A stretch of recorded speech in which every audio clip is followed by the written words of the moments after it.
পুলিশকে নিরপেক্ষ ভূমিকায় দেখতে চাইলে সবার আগে সামাজিক বিভাজন দূর করতে হবে। আইন দিয়ে পুলিশের মানসিকতার পরিবর্তন সম্ভব নয়। পুলিশ সপ্তাহ উপলক্ষে বৃহস্পতিবার রাজধানীর রাজারবাগে এক আলোচনা সভায় এই মতামত উঠে আসে সাবেক পুলিশ কর্মকর্তা ও বিশিষ্টজনের বক্তব্যে।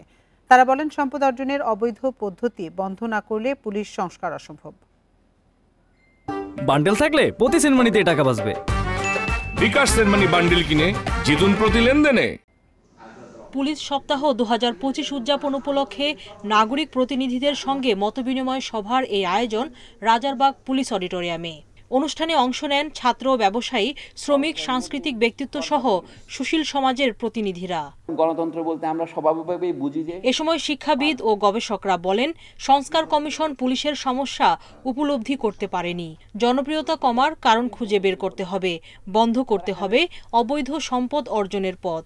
সংস্কার কমিশনের রিপোর্ট, সেটা এক নজর দেখলাম তারাও জিনিসটা আদৌ, আমি দুঃখের সাথে বলছি, উপলব্ধি করতে পারেননি। এটা হচ্ছে রাষ্ট্রের সাথে জনতার বিভক্তি। এই রাষ্ট্র তো জনগণের রাষ্ট্র হয়ে উঠতে পারছে না। পুলিশ একটা ভূমিকা রাখতে পারে, কিন্তু কোনটাকে আপনি ক্রিমিনাল অফেন্স হিসেবে তো নেবেন, কোনটাকে নেবেন না, এইটা বোঝা অত্যন্ত গুরুত্বপূর্ণ।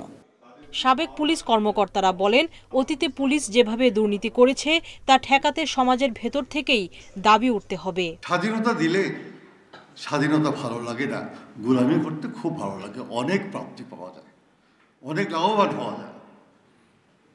এই যে মনোবৃত্তি, দ্বিচারিতা, এটা বন্ধ হওয়া উচিত। রুলস রেগুলেশনসগুলো চেঞ্জ করা দরকার, সেগুলো আমরা করলাম না।